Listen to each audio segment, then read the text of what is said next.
Grupo Oro presentan.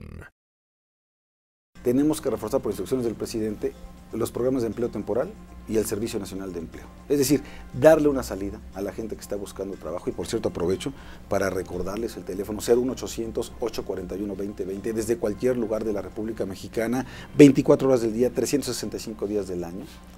Nos pueden llamar quien esté buscando un empleo. Tenemos en la bolsa de trabajo del servicio cerca de 115,000 empleos en este momento disponibles. Pero si alguno de esos empleos, que son de la economía formal, por cierto, no satisface las expectativas, no se llena el perfil que está buscando el que no se logra, trabajo, no se logra, tenemos el programa de empleo temporal. O tenemos programas de capacitación para el trabajo. Y eso también funciona muy bien, porque probablemente no entras a trabajar, pero sí empiezas a recibir entre 1 y 3 salarios mínimos mientras te capacitas. Y ya capacitado resulta que 2 de cada 3 personas que preparamos se quedan en el empleo que están buscando. Entonces, todos estos esquemas o proyectos productivos propios, Iván, que la gente puede decir, oye, yo soy muy bueno para cocinar, quiero poner una cocina económica, pero no tengo recursos. Aquí no les damos un crédito, les damos un apoyo directo, un subsidio de hasta 25,000 pesos por persona, y si llegan en grupo, hasta 125,000 por grupos de 5, para que pongan un pequeño taller de calzado, un pequeño taller de costura. ¿Y los recursos sí bajan? Bajan. Eso, y además es un programa muy exitoso, porque lo que hacemos es, no les damos el dinero directamente, sino que les damos el equipo. ¿Tú qué necesitas? Yeah. ¿Sí? Un torno, necesito un pequeño horno, necesito una pequeña estufa. Como no, yo te la compro. Aquí está, te la doy en comodato. 1 año, y te quiero ver trabajando. Y regreso en 1 año. Si estás trabajando adecuadamente, como nos comprometimos, te traslado ya la propiedad de esos activos. Entonces funciona muy bien.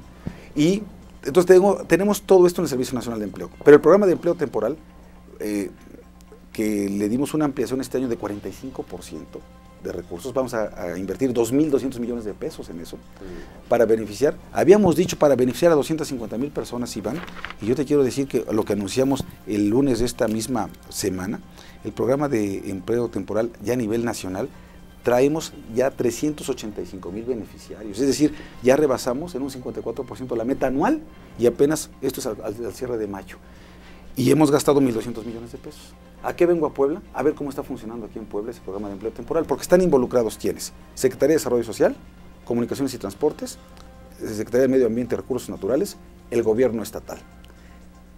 Y la Secretaría del Trabajo, que es la coordinadora del programa de empleo temporal por instrucciones del presidente. Entonces yo lo que quiero ver es qué proyectos tenemos para Puebla, ¿sí? ¿Cómo estamos? En este momento lo que me reportan es que están ejecutando 470 proyectos con una inversión de 83 millones de pesos para 13,000 beneficiarios. Voy a ver si esto primero es cierto. Y segundo, quiero ver qué nuevos proyectos tenemos, porque esa es la otra que vamos a hacer en Cholula. Hoy vamos a poner en marcha un programa con 450,000 pesos para 66 empleos temporales en la zona arqueológica, que aquí tiene un doble componente. Le damos empleo a la gente temporal, y se le paga el equivalente a un salario mínimo por día. Pero tiene la gran ventaja de que limpias una zona arqueológica que invita nuevamente al turista, ¿sí? Entonces, ese tipo de esquemas son los que necesitamos seguir impulsando en México, porque el programa de empleo temporal no es un poco, digamos, lo que hace el gobierno del Distrito Federal en su mal llamado seguro de desempleo, que la gente nada más llega, toca y le entrega una cantidad de dinero si acredita que está desempleado. No, aquí sí se te da dinero, pero a cambio de que o te capacites o hagas obras de beneficio comunitario, ¿sí? Y de eso se trata. Y luego vamos a tener aquí ya en la capital del estado, con el señor gobernador, una reunión con el Consejo Estatal para el diálogo con los sectores productivos, pero para tratar un tema totalmente distinto, el de la productividad. Hace 15 días firmamos a nivel nacional el Acuerdo Nacional para la Productividad Laboral con el presidente Calderón, las principales cúpulas empresariales y las principales cúpulas obreras del país. Y ese acuerdo de productividad, de lo que se trata, y déjame ponerte un dato que es escalofriante. Alemania, con la misma población, cerca de 100 millones de personas, con la misma población económicamente activa, que son 44 millones de personas, produce 3 veces más que el total del Producto Interno Bruto de México. El PIB es 3 veces superior en Alemania que en México, con las mismas personas trabajando. Eso es lo que se llama productividad, y esa es la distancia que tenemos. Estamos en el lugar número 60 a nivel de productividad y de competitividad a nivel internacional. Entonces, ¿cuál es el gran reto? Bueno, las crisis son temporales, Iván. Y no será ni la primera ni la última. De la y que esta salgamos, vamos a salir. sin duda, Vamos de la que salgamos. Pero una vez que salgamos, lo que no podemos darnos el lujo en este país es no pensar en el mañana y en el pasado mañana. Porque entonces van a decir los capitales, ¿a dónde nos vamos a ir? Ya que haya nuevamente financiamiento, que haya crédito, que haya otra vez expansión de las economías a nivel mundial. ¿Y a dónde se van a ir? Pues al país que les ofrezca las mejores condiciones. Y eso se llama competitividad. Y en eso tenemos que estar. Por eso lo que le vengo a decir aquí al gobierno local y a los sectores productivos es, oigan, entren al tema de la productividad. Porque esa va a ser la única manera de recuperar crecimiento económico y de mejorar el ingreso de los trabajadores. Pero además de sostenerlo. Pues sí, porque mira, ya lo que estamos viendo es la vulnerabilidad. Dependemos mucho de lo que pasa en el mundo.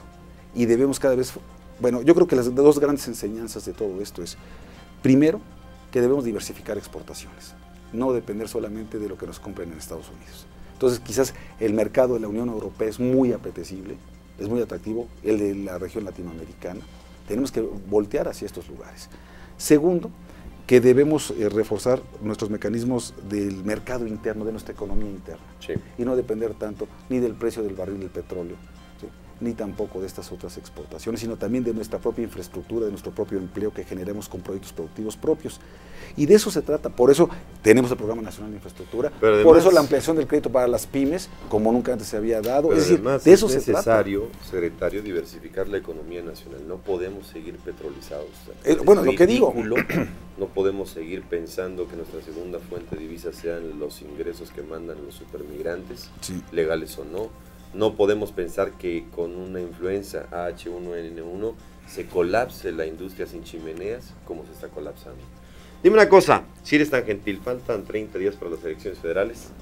Este es un diagnóstico que nos da el secretario del Trabajo a nivel federal sobre lo que está pasando en esta República Mexicana y claro, tendremos que esperar las próximas horas para que en función de ello sepamos bien a bien cómo y qué ocurrió en el mes de mayo, con concreto los números del trabajo, que bueno, pues algunos analistas estiman no van a ser los más halagadores, producto de lo que ya sabemos. Se desplomó el tema de lo que significa el trabajo tan solo en el sector turístico, pues ya lo decía el, como se le dice, el negro Elizondo, el secretario del Trabajo, yo lo decía, en 100,000 fuentes de trabajo, 100,000. Ahora, faltan 30 días para las elecciones federales, y estoy seguro, tú eres un animal político, y estoy seguro que has leído, no solamente en los diarios y en las columnas, no, has leído más allá lo que está pasando con esta sociedad, que está cansada, que está fastidiada, que está francamente hastiada, por decirlo menos, y que están pensando en mucho votar en blanco, sí, sí, votar en cero. Yo nada más hago una pregunta, y si se vota en cero la legitimidad de quienes lleguen al Congreso de la Unión, ¿cuál va a ser? Y dos, tú traes en cartera una reforma laboral que yo no sé con qué la van a sacar, si quienes lleguen allá van a tener un perfil como el que pareciera van a tener si la gente no sale a votar. Bueno, precisamente, ahí están los riesgos, ahí están los riesgos. Mira, lo he dicho muchas veces, no hay peor crisis que la crisis de confianza. Podemos enfrentar el problema y la adversidad que sea en la vida, a nivel individual, familiar, comunitario, nacional. Pero si tenemos confianza en nosotros mismos, en nuestros recursos, capacidades, habilidades, en la manera de ponernos de acuerdo, ¿sí?, en tener claridad de cómo debemos entrarle a los problemas para resolverlos, ¿sí?, las crisis pueden ser superadas más rápidamente y con menos costos. ¿Sí?